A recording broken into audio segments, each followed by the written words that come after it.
this change if you're his grandfather or if you're his father? Me and Miss Bogardus just have to figure something out. Are we willing to consent to the lie detector test on the question of whether or not you all are still sleeping together? As it pertains to 3-month-old Zayden Holthaus, Mr. Shinuald, what are you gonna do? 20 years old, end up with your mother's boyfriend. Well, actually, she wanted to go out and have a good time with me. And we went to a park. We had sexual relations. A teenage girl sits silently, eyes downcast. The judge, stern and steady, asks the ultimate question. Who is the father of this child? The girl hesitates. Then, shocking everyone, 2 names are revealed. When you find out you're pregnant, whose child do you think it is? At the moment, it could have been 2 guys. Oh, my. Which 2?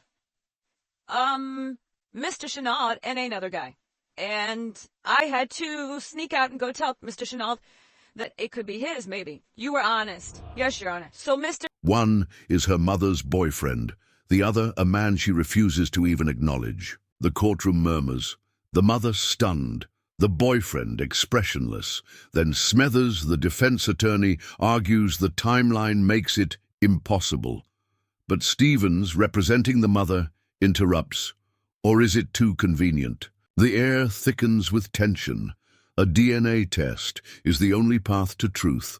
The courtroom settles into a tense silence as the judge clears his throat. Seated before him are 3 key individuals, each with a tangled connection to the child at the center of this controversy. First, there's Ms. Holthaus, a 20-year-old woman and the mother of a young boy named Zayden. She appears nervous, her voice shaking slightly as she answers the judge's initial questions. When asked to confirm her age and relationship to the child, she responds affirmatively, holding back emotion. The judge, maintaining a neutral tone, asks the most pressing question. Do you know who the father of your son is? She hesitates. Her response, she's unsure, and that uncertainty is what has brought this matter to court. Next, the judge turns toward Mr. Shinuald, a middle-aged man with a reserved expression. He is Ms. Holthaus's mother's boyfriend, not her stepfather. Not legally tied to the family, yet deeply entangled in their lives. When questioned, he firmly denies being the father, stating that he never had a relationship of that nature with Ms. Holthaus. His responses are calm, but his gaze remains fixed, wary of judgment. The prosecutor, Ms. Stevens, challenges him, pressing him about the timeline, about the moments he was alone with the girl. His defense attorney, Mr. Smethers, objects, insisting this is character assassination. A small verbal tug-of-war erupts between the attorneys, with the judge eventually stepping in to maintain order. Then there's Ms. Bogardus, the mother of Ms. Holthaus and the woman in a relationship with Mr. Shinuald.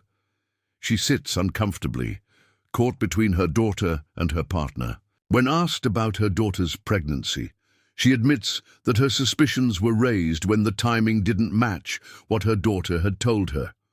She reveals that the only other man possibly involved refused to be identified or participate in the paternity process.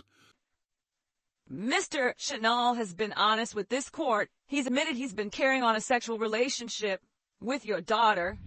At the same time, he was in a sexual relationship with you. Yes, they deny it at first. Yes. But your intuition told you something was going on, right? Because my daughter was acting funny. What was she acting like? If I was sitting on the couch next to Mr. Shinuald and I would get up to go to the bathroom, she would get up out of the chair across the room to sit by him. The judge probes further, trying to understand how such a serious situation remained so unclear for so long. As the questioning deepens, the room feels heavier. Every word, every pause, hinting at a secret too explosive to ignore.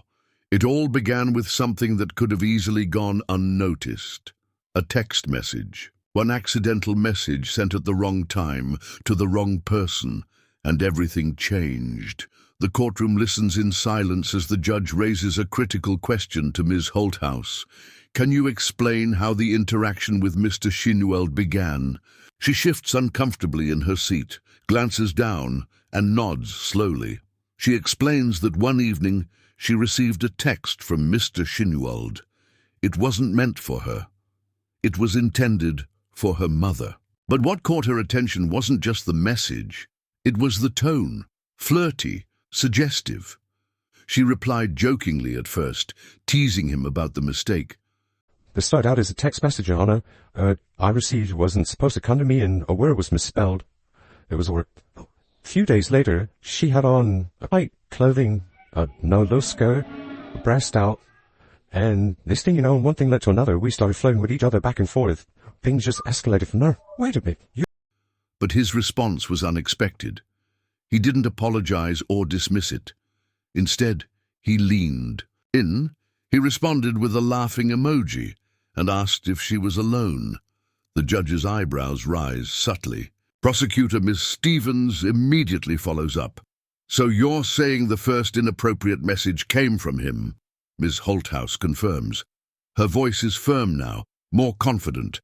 She says what started as an awkward exchange turned into late-night texting, then phone calls. She recalls how he complimented her appearance, how he made her feel seen, like someone finally paid attention to her. And it didn't stop there. They began meeting in secret. Once in a grocery store parking lot, another time in a park. She remembers how they always chose places where they wouldn't be recognized. It wasn't just a fling. It continued for 6 months. For half a year, she says, they maintained a secret relationship while he was living with her mother. The tension in the courtroom thickens. Mr. Smethers, the defense attorney, jumps in, questioning her version. Isn't it possible you pursued him? But before she can answer, Miss Stevens interrupts. Objection, victim blaming. The judge nods, sustaining the objection and urging Smethers to stay on track. The room sits in disbelief as Miss Holthaus explains how her mother never suspected a thing. He would leave the house, she says, saying he needed to pick something up, and 20 minutes later he'd be with me. Every meeting was calculated, quiet, secret, and yet it was happening right under her mother's nose. And with every new detail, the courtroom realizes that one mistaken text had opened the door to a forbidden relationship that would ultimately explode into a full-blown scandal. Just when the courtroom had begun to digest the twisted reality of the forbidden affair, another wave of shock rippled through, this time with the entrance of Ms. Bogardus, the mother, the woman who unknowingly shared the same man with her own daughter. As she takes the stand, her face is tight, her voice slightly trembling. But beneath that, a storm is clearly brewing. She doesn't waste time. She looks directly at Mr. Shinuald and utters a sentence that silences the entire room. I found out when I saw a message on his phone. From my daughter. The judge leans forward. Miss Stevens, sharp as ever, asks, what exactly did the message say? Ms. Bogardus doesn't hesitate. She says the message was short but intimate, something only lovers would send. Her hands shake slightly as she describes scrolling further and realizing that this wasn't a one-time thing. There were months of exchanged words, affectionate nicknames, even private jokes between them. The betrayal she felt wasn't just romantic, it was maternal. It was soul-deep. The emotional weight grows heavier as Ms. Bogardus reveals another layer, a chilling one. She herself has a child with Mr. Shinuald, a son, which means if the paternity test proves that Mr. Shinuald is the father of Zayden, then her grandchild would also be her son's half-sibling. Her daughter's baby would be both her grandchild and the half-brother of her own child. The courtroom audibly gasps. Even the audience seems frozen, trying to untangle the web of overlapping relationships and betrayal. Judge Lake doesn't hold back. She leans back in her chair, shakes her head slowly, and delivers one of the most unforgettable lines of the episode. "Now, you know that's just nasty. It's not just about shock anymore. It's about boundaries being shattered. It's about the core of a family unraveling in front of strangers on national television."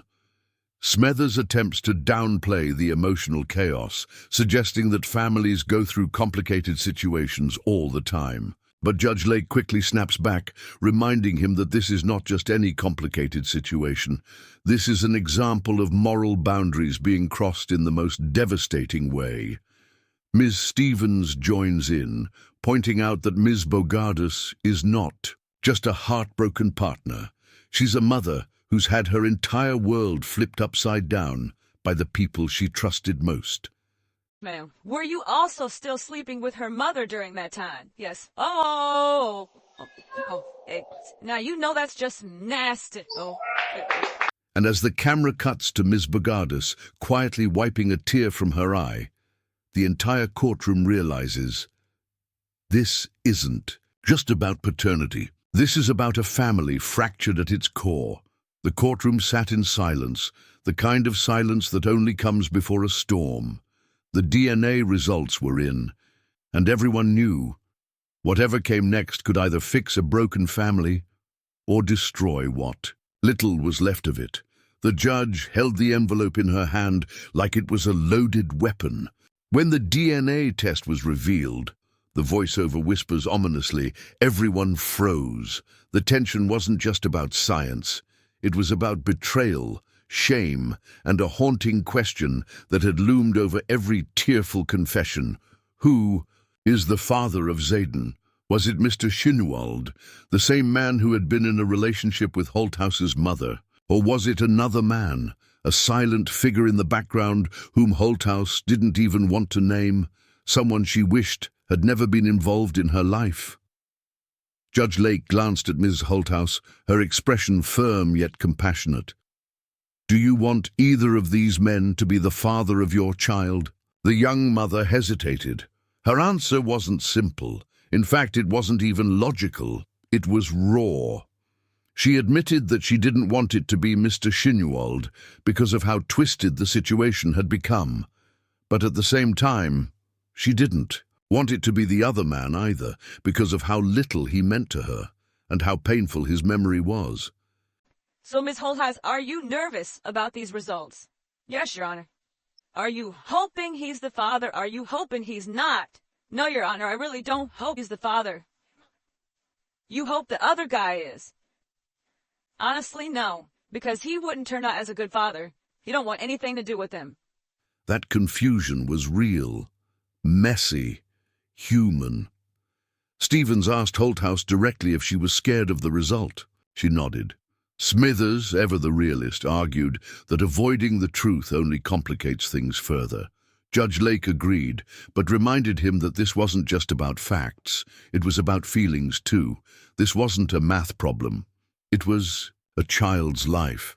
As the camera zoomed in on Holthaus's anxious face and the unopened envelope in Judge Lake's hand, one thing became clear.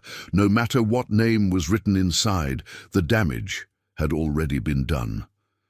The real test wasn't just DNA. It was the test of truth. And who could live with it? The room was still, not the calm kind, but the kind right before a truth hits like thunder. The camera focused on the envelope in Judge Lake's hand. The tension felt physical, almost like the heartbeat sound playing. Under the silence, everyone leaned forward. The mother, the daughter, Mr. Shinuald, even the audience held their breath as if any noise might change the result. These results were prepared by DNA Diagnostics, and they read as follows.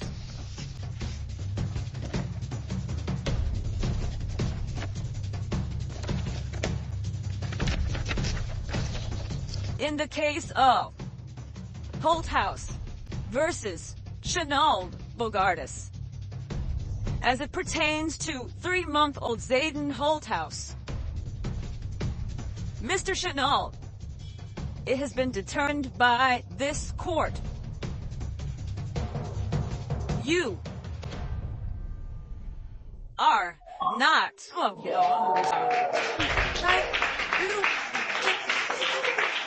Judge Lake observed them all. 3 broken people bound by a lie. None of them was strong enough to stop. She didn't just end the moment there. She spoke firmly, yet with deep empathy. "This family is damaged," she said, "but it is not beyond healing.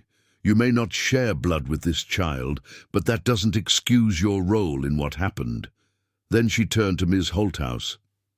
"You need counseling, not just to process this result, but to learn how to protect your child from chaos you've carried too long." She spoke to Ms. Bogardus too, as a mother, as a woman betrayed, and someone still hurting. "You deserve answers, but more than that, you deserve peace," Smithers added cautiously, "that sometimes truth sets people free, but not without cost." Stevens nodded, agreeing that it was better to face an ugly truth than to live in a pretty lie. As the episode faded out, the camera didn't just capture faces, it captured consequences. And that made all the difference. This wasn't just a case about paternity. It was a painful mirror reflecting betrayal, broken trust, and blurred family boundaries. Behind every DNA result is a deeper emotional reality, and in this story, it was about a mother and daughter torn apart by secrets that should never have existed in the first place. Relationships like these leave scars, not just on adults, but on innocent children too. It's a reminder that healing begins only when we seek help, accept our mistakes, and step away from toxic patterns. No courtroom can repair what trust once broken can destroy, but seeking counseling, setting boundaries, and facing uncomfortable truths can begin the process. If you've ever experienced something even remotely close, you're not alone. Let us know in the comments what you think about this shocking case. And if you found this video intense, eye-opening, or worth sharing, like it, subscribe, and stay tuned for more true, raw, and emotional courtroom stories.